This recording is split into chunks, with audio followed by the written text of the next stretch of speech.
Mark here. Today we want to do a cold start, which is after the vehicle has been sitting essentially overnight. You get one cold start out of it from dead cold. We want to see how this carburetor reacts and how this whole choke system is working. We know we've got some problems with this. And by the way, this is the 68 G10 that we've been working on for brakes, and now we're moving on to some of the other issues. This is a 250 cubic inch 6-cylinder, we believe. It's hard to tell the difference between the 230, 250. The 194 has got some tells, but that's an issue for another video. This has got a 1-barrel Rochester Monojet carburetor, and you can see that I've pulled the air cleaner off. One thing that's a little different is this fuel line is running right over the top of that valve cover. I'm not sure if you could get that valve cover off of there, but ideally I would have that thing routed around toward the front of the valve cover and then over to the carburetor. We're not going to worry about that right now. This choke system is typically manual.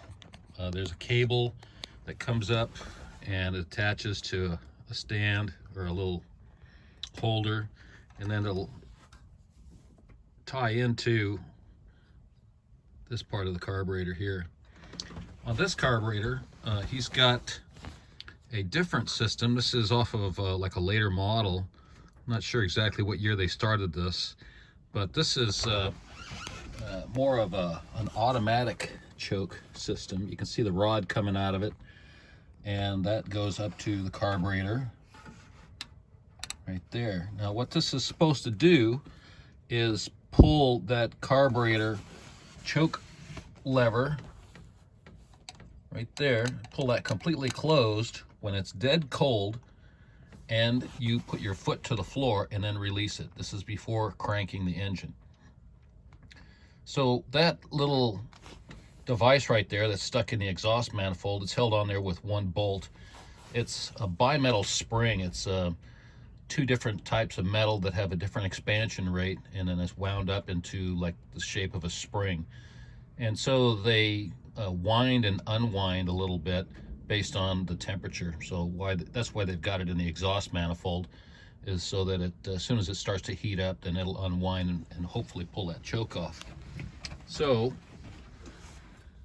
we're going to do is hit the throttle once and then release it, and ideally, under perfect conditions, this choke plate would snap shut. So there's down and release, and there's nothing. There's no action pushing this closed. So that's going to cause a problem with the way this thing starts up. The ideal thing is that once you put your foot to the floor and release it, the choke plate will not only slam shut, but it'll also hit the accelerator pump circuit, throw a little shot of fuel in there, and also set the fast idle cam so that it idles up to a higher than curb idle. And then as time goes on and it warms up, then this would slowly open up more and more. So we've got some kind of issue with this choke. Maybe the lever is bent incorrectly, but I've had this off before and it feels a little bit flaky. It doesn't really feel right. But we're going to go ahead and just hit the key and see how this normally starts up for Mike.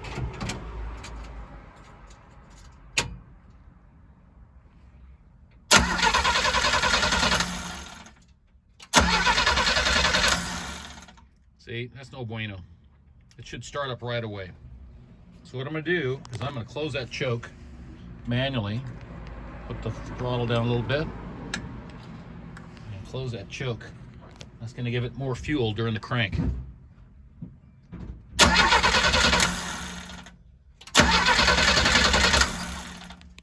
Still not working right. Okay.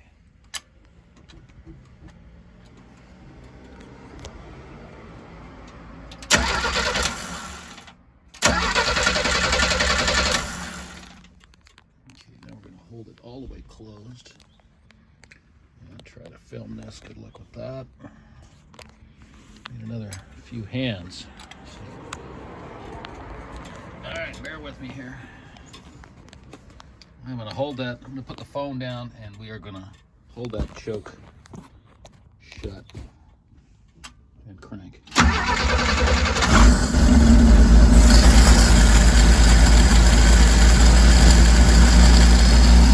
All right, so that's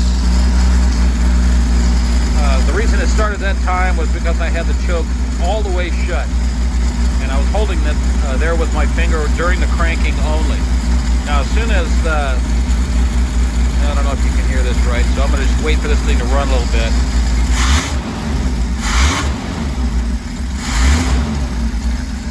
And shut it on.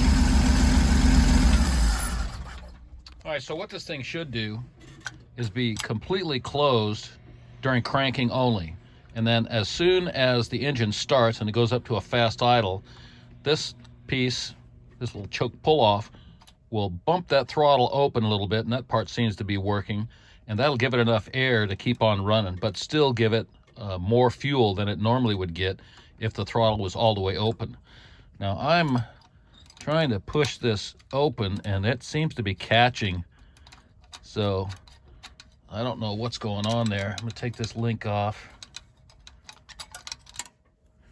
You see, that's nice and free, so this has got to be binding up in there.